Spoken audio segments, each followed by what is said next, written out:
tenká blána. Kdybyste náhodou neměli doma gumovou chirurgickou rukavici, tak si asi poradíte.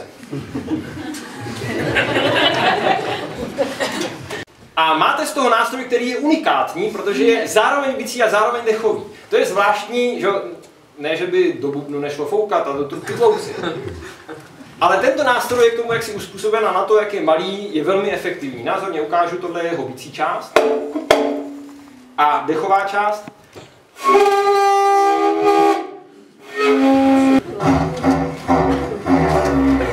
No, konečně trošku.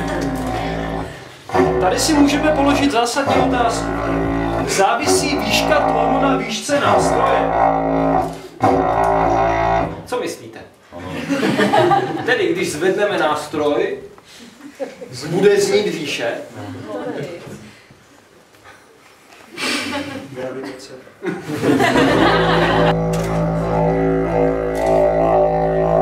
Evidentně ne. Výška nástroje vůbec neovlivňuje výšku tónu.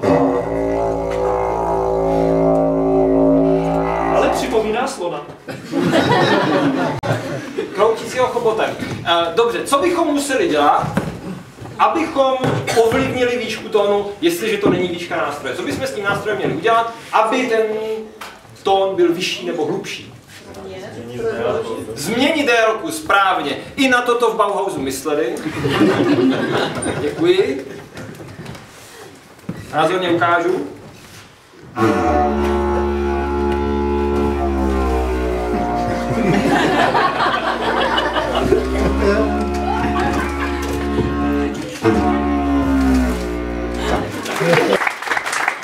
Na těchto nástrojích je fantastické, že je najdete přímo v obchodě. Oni nejsou některak upravené, vy se tam můžete sestavit, sami vyzkoušet. Má to jednu nevýhodu, že? Jako ten člen ochranky Bauhausu, kde jsme kupovali tady tyhle trubky, nám říkal, my nejsme žádný hudební krám. Jak nás vyváděl a my ještě... Naštěstí v Brně otevřeli nedávno druhý Bauhaus. Vás ještě neznají. Teda teď už.